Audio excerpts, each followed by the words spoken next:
Deu certo. Daniel, capítulo 5. A festa de Belsazar. Vamos ver o versículo 1. O rei Belsazar fez um grande banquete a 1000 dos seus convidados.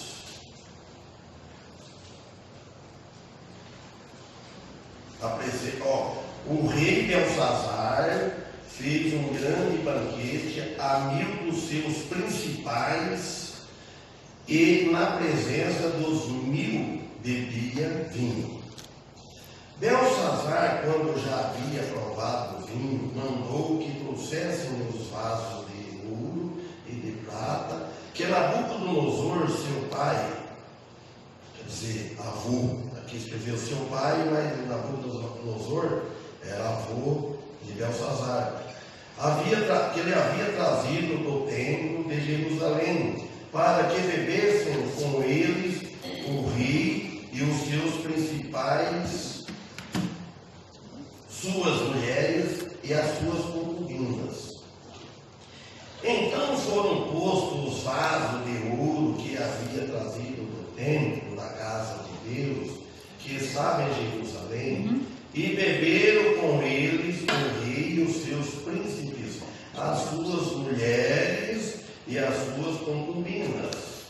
Beberam vinho e exaltaram aos deuses de ouro e de prata, de bronze, de ferro, de madeira e de pedra. Depois ele continua a leitura.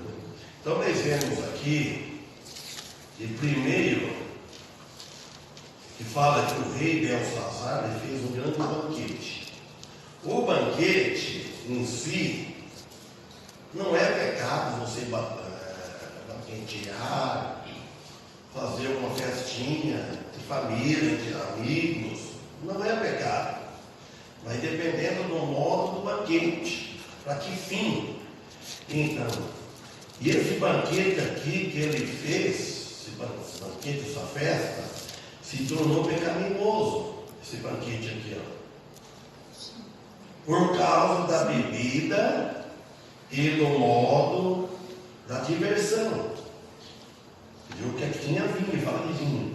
Se tornou muito mal. Ele fala aqui, na presença de todos, ele bebia vinho. Belsazar e seus companheiros dessa orgia, eles beberam vinho nos copos sagrados do templo de Deus. Então, os materiais do templo, se ele é consagrado no templo, então quer dizer que ele é consagrado para servir a Deus. Nós temos aqui, temos teclado, temos a sanfona. Eu não posso fazer uma festa no fundo ali, no lugar da recepção, de festinha.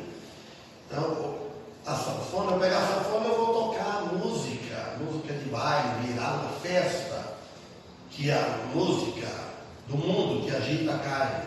A sanfona, os instrumentos, ele é consagrado para servir a Deus. Nem tem ele a propósito disso. Mas lá também era diferente, então pode ser a mesma coisa. Então Belsazar, quando ele já havia provado o vinho, ele mandou que trouxesse os vasos de ouro e de prata, que Nabucodonosor, seu pai, havia trazido do templo de Jerusalém. Então aqui devemos o pecado também, que foi um desprezo mostrado por este homem, que foi muito grave, foi duplo, foi grave. Primeiro, ele não deveria usar os copos sagrados, né, de modo algum, como ele usou. As coisas que é sagrada não tem, tirar fora para usar nas festas, né? Segundo, ele atribuiu, ele ocupou com como um sacrifício aos deuses pagãos. Então ele pegou aquilo lá, aqueles copos, aquelas vasilhas, para fazer um sacrifício a Deus pagãos. E que Deus sempre abomina isso, no caso dele aqui. E foram postos os vasos de ouro que havia trazido no templo da casa de Deus, que estava em Jerusalém, e beberam com eles o rei e os seus príncipes, e as suas mulheres, olha, e as suas concubinas, as mulheres deles. Esses homens tinham muitas mulheres, concubinas, mulheres, e as concubinas, que de certo não eram mulheres, serviam. Então, ao trazer os copos de ouro, foi a intenção dele, pelo que nós vemos, talvez não foi a intenção boa, foi mal intencionado, seja lá como for. Mas visto que o rei Belsazar, ele tinha dado vitórias sobre os judeus, como assim eles acreditavam. E esta seria uma ocasião para exaltar o rei Belsazar. Só tem cuidado com nós com exaltar, porque ele ganhou a batalha, a guerra. Então, aí vamos exaltar. Até nos aniversários, festas de aniversário, nós podemos exaltar, sempre dar glória a Deus, sempre Deus estiver acima de tudo. Nós comemoramos, a igreja celebra, faz por exemplo, um culto final depois, e a comemoração do aniversário da mulher, da mim, com ação de graça.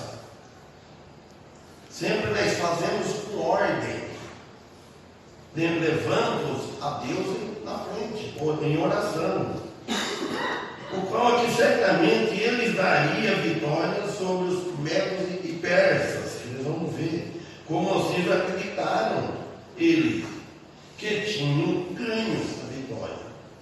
Beberam vinho, versículo 4, e exaltaram aos deuses de ouro, e o de prata, e de bronze, de ferro, de madeira e de pedra.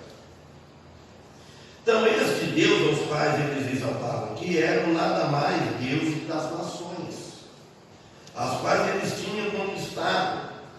Portanto, isso ofendia a Deus, ofenderam a Deus, insultaram a Deus, foi uma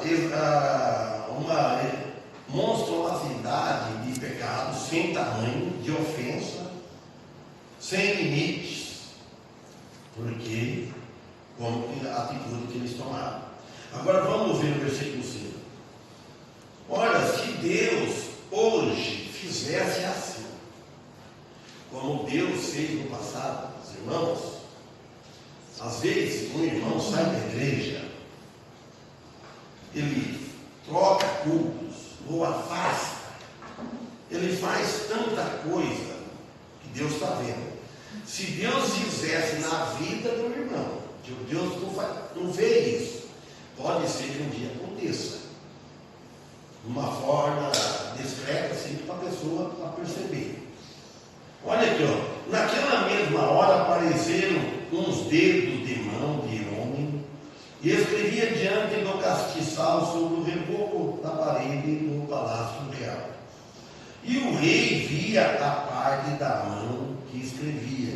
Então o rei ficou pálido de modo, e os seus pensamentos o turbaram, e se relaxaram as juntas dos seus lombos, e os seus joelhos se batiam um contra o outro. Olha bem, a perna tremia.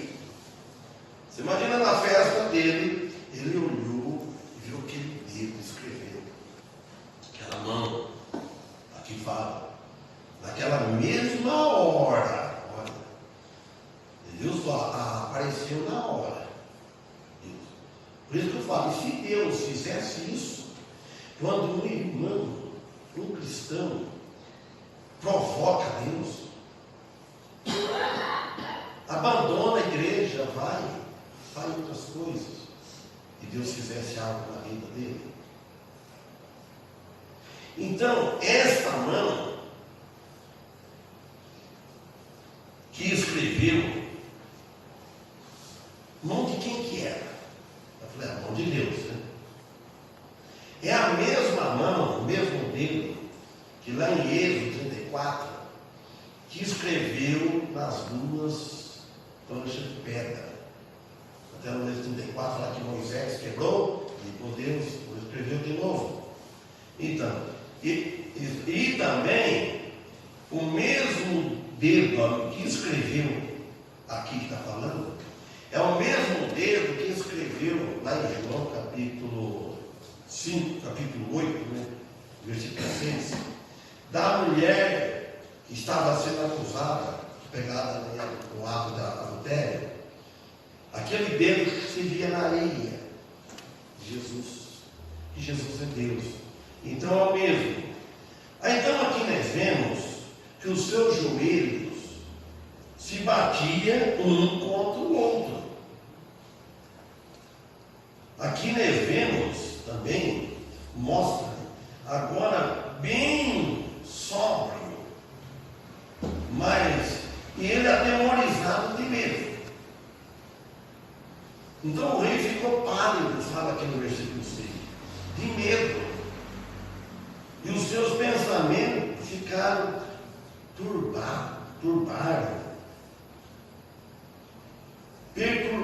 perturbou o pensamento do rei. O rei ficou preocupado, ele ficou transtornado. O rei ficou aflito, agoniado, ficou fora do juízo normal. Tudo isso. E se relaxaram as juntas dos seus lombos. Para a pessoa sentir o medo desse, que não estava além do alcance dele se defender. E os seus joelhos se batiam contra o outro. O rei então clamou em alta voz que fizesse vir magos, caldeiros e adivinhadores. E falou o rei e disse aos sábios de Babilônia: qualquer que ler esta escritura e nem interpretar a sua declaração, será vestido de púrpura e terá um colar de ouro no seu pescoço. E no reino será o terceiro a governar. Se note bem. Será o terceiro a governar. Então, e aí ele falou que olha o prêmio que ele tinha falado que ele dava. Quem interpretasse aquela escritura, aquela letra que estava escrito lá. Então foram introduzidos todos os sábios do rei e não puderam ler a escritura, nem mostraram ao rei a sua interpretação. Versículo 8. Esses astrólogos, caldeiros e adivinhadores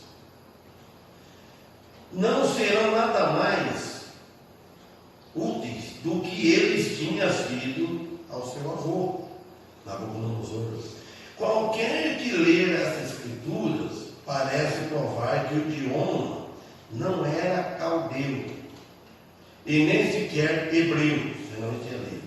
Não há indicação a qual era a uma escritura estranha. Então o rei Belsazar ficou muito perturbado. Versículo 9. E mudou-se-lhe o semblante, e os seus príncipes estavam perplexos. Então eles estavam indecisos, os príncipes. Estavam espantados com isso.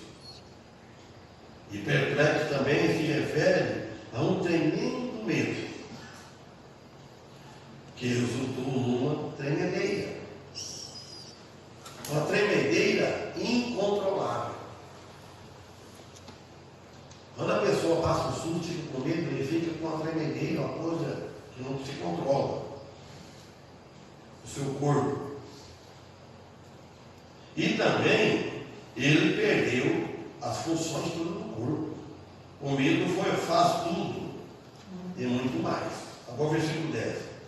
A rainha pelas palavras do rei e dos seus príncipes, entrou na sala do banquete. Ele falou dizendo: ó rei, vive para sempre. Não te assombrem os teus pensamentos, nem empalideça o teu rosto. Então parece aqui que a rainha, ela, certo, não estava presente na hora, assim, talvez, mas ela veio na casa do banquete, e ela, certo, viu falar daquele fenômeno. No versículo 11: no teu reino, olha o que ela falou para ele, ela sabia de Daniel. No teu reino há um homem no qual habitam os espíritos dos deuses santos. Os deuses santos, a letra maiúscula. E nos dias de teu pai se achou nele luz, inteligência e sabedoria, como a sabedoria dos deuses. O rei Nabucodonosor, teu pai, sim, o rei, o constituiu chefe sobre todos os magos, astrólogos, caldeiros e adivinhadores. Então, isso significa que a rainha conheceu Daniel. Nos parece que Belsazar não o conhecia, somente tinha ouvido falar sobre ele. E nessa oportunidade, Daniel provavelmente tinha, diz aqui entre parênteses, 60 ou de 80 anos. E consultei no Google também, Daniel não era novo, de 70 a 80 anos. Porquanto nele se achou um espírito excelente, ela falando no versículo 12, porquanto nele se achou um espírito excelente, e ciência, e entendimento, para interpretar sonhos e para decifrar enigmas, e para resolver coisas intrincadas, ao qual o rei pôs por nome de Belsazar. Chama-se, pois, agora a Daniel, e ele declara a interpretação. Então, dizemos aqui, ele intrincadas quer dizer coisas duvidosas. Então, Daniel, ele era mestre para isso. Então, dizemos aqui. Então, prova que ela tenha passado um tempo também considerado ouvindo Daniel, talvez, os ensinos de Daniel. Ela tinha via falar de Daniel, ficava impressionada com o que corria no notícia de Daniel, o conhecimento que Daniel tinha. Ela não tinha fé nos astrólogos, os conhecimentos, fora dos caldeus, adivinhadores, mas ela tinha fé em Daniel. Ela acreditava nele, e não nos astrólogos, os magos, caldeus, adivinhadores, ela não acreditava. Então Daniel foi posto na presença do rei, e falou o rei dizendo a Daniel: és tu aquele Daniel dos filhos dos cativos de Judá, que o meu pai, o rei, trouxe de Judá?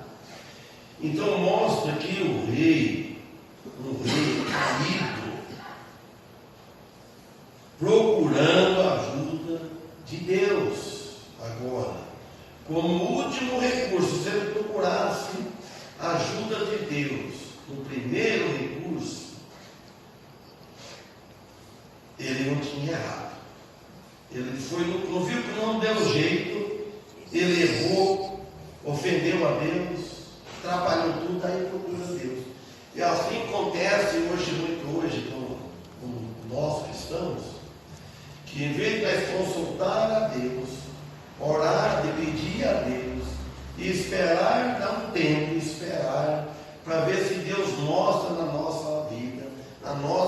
consciência aquilo que nós devemos fazer. À luz da Bíblia, aí nós vamos saber se nós devemos fazer aquilo ou não. Que Deus vai aparecer, mandar um espírito, fazer assim uma coisa fora normal, não, sobrenatural. Ele nos carece na Bíblia, na palavra dele. Aí, mas às vezes deixamos por aí no final, e não como primeiro, se ele tivesse. É sempre assim que os homens fazem. E além disso, ele nos diz que o Espírito do Deus Santo está em ti. Ele falou, como a rainha havia dito. Mas sim que o Espírito dos deuses está em ti, né? Está no versículo 14, porque ele falou isso no versículo 14. Eu ouvi de ti que o Espírito dos deuses santos está em ti. O Espírito dos deuses santos está em ti. E que em ti se acham a luz e o entendimento e a sabedoria excelente. Mesmo assim, nunca ele tinha consultado Daniel, sendo que ele tinha ouvido falar de Daniel, mas nunca tinha procurado consultar. Quando a gente vê falar, nós vemos falar de alguém que é entendido, que alguém tem o Espírito Santo mesmo, que serve a Deus, deve procurar ele. Às vezes o cristão procura conselho do mundo, procura conselho de fora dos ímpios e não procura consulta com nenhum membro, nenhum pastor. Não. Porque se um irmão está com uma dúvida, vai fazer algo, ele primeiro procura conselho de um irmão, que jamais um irmão vai dar um conselho mau. Jamais ele vai ter um conselho do mau caminho. Ele vai ter um conselho mau, sabe? E agora mesmo foram postos diante de mim sábios astrólogos para que lessem a esta escritura e me declarassem a sua interpretação, mas não puderam dar a interpretação dessas palavras.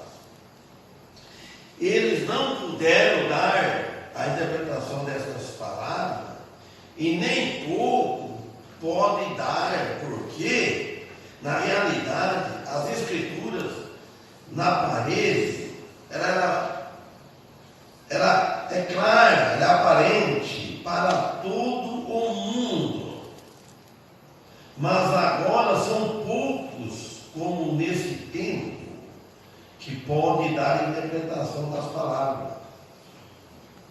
Aquele tempo, então ele buscava essas pessoas astrólogos, adivinhos.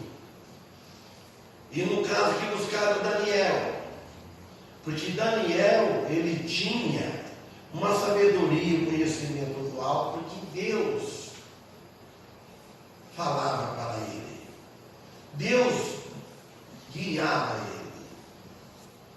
ele. Embora o Espírito Santo não habitando nas pessoas, inclusive Daniel, os profetas, porque o Espírito Santo, ele visitava, ele estava no Velho Testamento trabalhando, ele visitava, ele falava, falou com Salomão, falou com Abraão. Deus usava o Espírito, falava de boca a boca, dos sonhos, tinha. Os discípulos também não tinham o Espírito Santo habitando neles, porque eles tinham Jesus. Quando Jesus ascendeu aos céus, ele falou, não, que ele não ia deixar órfão, que ele enviaria o Consolador, que ficasse para vós para sempre. Aí não sai. Nós temos o Espírito Santo habitando e não sai. Só que o Espírito Santo não trabalha para aquele tempo. Naquele tempo ele não tinha as escrituras, ia escrever no Velho Testamento, mas não tinha na toda. Não precisava de revelação, falar de sonho. Então aqui nós vemos o versículo 16. E eu, pois, ouvi dizer de ti que pode declarar a interpretação e resolver as dúvidas. Se agora puderes ler esta escritura e me mostrar a sua interpretação, será vestido de púrpura, e um colar de ouro terá no teu pescoço, e no reino será o terceiro a governar. Os irmãos, isso aqui faz a lembrar hoje, as igrejas modernas, elas estão imitando Belsazar. As igrejas. A igreja moderna hoje estão prometendo a mesma coisa com palavras de prosperidade, palavras de riquezas, falando: vocês vêm para a nossa igreja, você vem, vai ser próspero, vai prosperar na vida. E sendo que Jesus não ensinou isso. Você vai vir na igreja, você vai ficar rico. Você vai ter ouro. Aqui ele falou: olha, vamos assim mostrar, se declarar essa interpretação, se declarar e resolver as dúvidas. Se agora puder ler as escrituras e me mostrar a interpretação, você será vestido de púrpura, de colar de ouro. Terá no teu pescoço, promessa. Então agora veja Daniel responde ao rei, versículo 17. Então Daniel respondeu e disse perante o rei: os teus dons sejam para ti, e os teus prêmios dá-os a outro. Contudo, a escritura eu a lerei ao rei, e lhe declararei a interpretação. Então, Daniel, isso eu posso fazer. Eu vou ler as escrituras e vou te explicar. Mas os teus dons, quer dizer, as tuas dádivas, os teus presentes, você passa a dar para outro. Viu? Daniel não estava interessado nisso. 18. O Altíssimo Deus, ó Rei, deu a Nabucodonosor, teu pai, o reino e a grandeza, e a glória e a honra, pela misericórdia dele, que Deus deu. E pela grandeza que lhe deu, todos os povos, nações e línguas tremiam e temiam diante dele. A quem ele queria matava, olha bem, e conservava a vida a quem queria, e engrandecia ou abatia quem queria. Então Daniel aqui, ele enfaticamente declara que o poder e a majestade, o esplendor e a glória e a grandeza do Império Babilônico era tudo devido ao Altíssimo, devido tudo Deus, que Deus dava, tudo a Ele, e não a estes ídolos insensatos, sem juízo. Versículo 20. Mas quando ele está falando do pai dele, mas tem outro lugar que fala que ele não é filho de Belsazar de Nabucodonosor. Ele parece que ele é casado com uma filha de Nabucodonosor. Eu esqueci o nome dela, mas eu esqueci onde eu escrevi. Então vamos continuar. Mas quando o seu coração se voltou soberbo, falando do Nabucodonosor, Daniel falando para ele, para Belsazar. Mas quando o seu coração se voltou soberbo e orgulhoso, foi deposto do seu trono real e passou dele a sua glória. Ele estava no trono real, você não conhece essa história, né? Então o que foi deposto? Então foi tirado ele, foi tirado de lá, caiu. Então Daniel está dizendo a este rei que o orgulho do seu avô lhe resultou que foi deposto do seu trono real. E da mesma maneira, o mesmo está para acontecer com você, Belsazar. Contigo está para acontecer. Nabucodonosor Ele se arrependeu e foi restaurado, enquanto que o seu neto não mostrou inclinação alguma para o arrependimento. E, portanto, não foi restaurado. Então, ele está falando, olha, você não mostrou arrependimento. Aí vai ver aqui o que aconteceu, 21.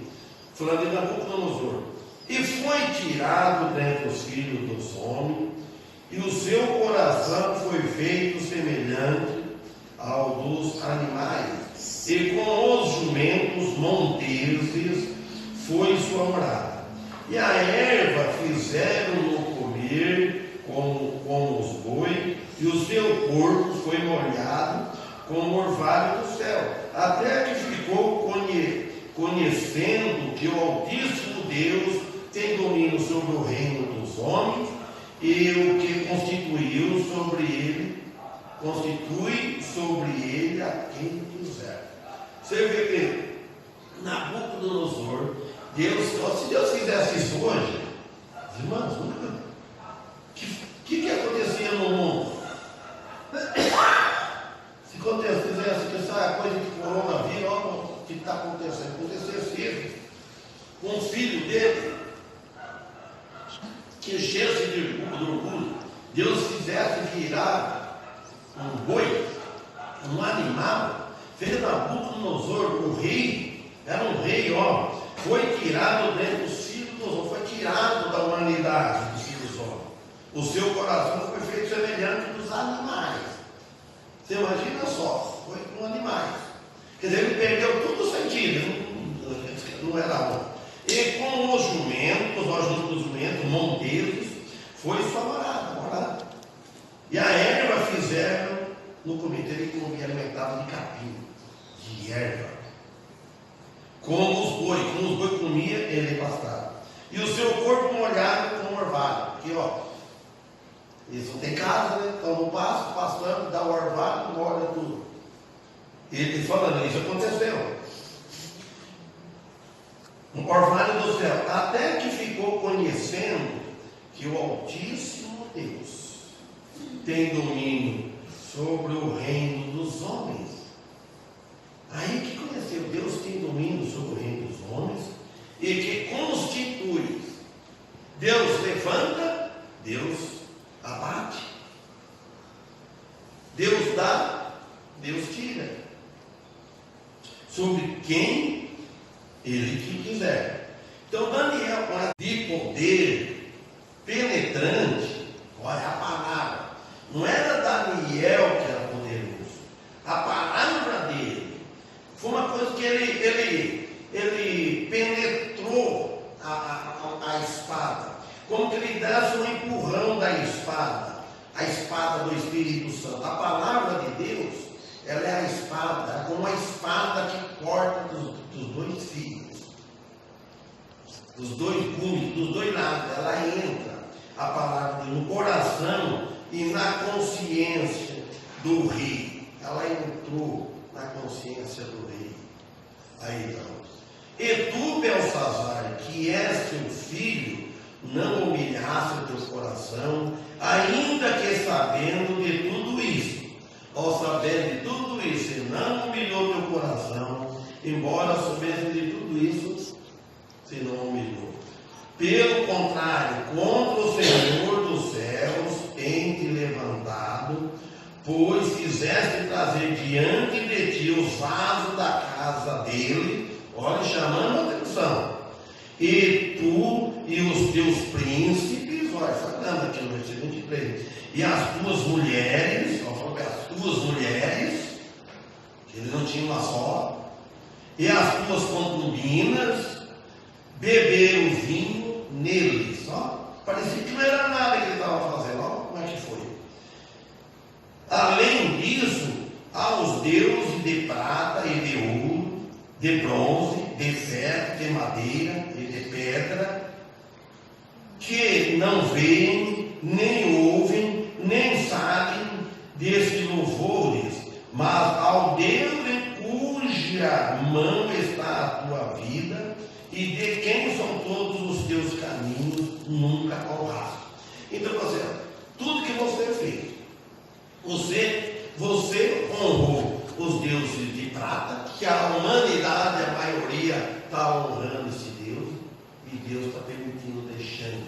Por quê? Sabe? Porque o juízo é no final. Está tudo sabendo que a Bíblia ensina tudo o que devem fazer e o que não devem fazer. Está claro. Então, olha, ele falando assim, mas Deus, você está louvando, adorando, louvando esses deuses que não ouvem, essas imagens, essas estátuas, não ouvem, e nem sabem, não sabem nada, não sabem que você está louvando ela, está louvando, cantando, louvando, e por exemplo, não sabem, ela não sabe, falando para eles não sabem desses louvores que estão fazendo, mas ao Deus em cuja mão está a tua vida. A tua vida está na mão de Deus. É esse que você devia louvar. Então esse Deus que nós louvamos, é esse Deus que nós adoramos, que está na nossa vida. A nossa vida não está na mão de médico, não está na mão de homem, não está na mão de ninguém, na mão nossa, nada. A nossa vida está na mão de Deus. Ele tira a hora que Ele quiser. Tudo que acontecer é porque Ele permitiu. A gente não precisa ficar tão transtornado, tão com medo. Confiar mais em Deus. Porque nada acontece sem Deus permitir. A Bíblia fala que não cai um passarinho do ar sem a permissão de Deus. Olha bem. Não cai. Então, por isso já sabe. Se acontecer algo, porque Deus permitiu. Então, falei, na piscina sempre sai alguma coisa lá. Foi ver que acontece alguma coisa que. Tudo que. Falando assim, tudo que acontece é da vontade de Deus. Falei, não, tudo que acontece é da permissão de Deus, mas nem tudo é da vontade dele. Falei, nós pecamos, erramos, nós fizemos qualquer coisa. Se conseguimos, nós fazemos, porque ele permitiu, mas é da vontade dele? Não é. Então eu entendi. Então aqui, só para terminar um pouco, então da tua presença foi enviada aquela parte da mão que escreveu esta escritura. Esta, pois, é a escritura que se escreveu. Mene, mene, tekel e parsim. Então, aqui está escrito embaixo aqui, o que é, Tekel, pesado. Mene, foi contado, assim foi. Tekel, pesado, fosse da balança, a letra que pareceu. Foi achado em falta. Pérez, o teu reino foi dividido, dado aos medos persas. Agora, parsim, tekel, mene, tekel, parsim. Parsim é plural de Pérez. Pode significar divisão. Então foi dividido o seu reino. Então vamos ficar com isso para que não comece. O rei Belsazar fez um grande banquete a 1000 dos seus principais na presença dos 1000, bebia vinho. Então precisa sempre cuidar. Bebia vinho. Então festejou, mas usando o método pecaminoso e que ofendeu a Deus. Amém?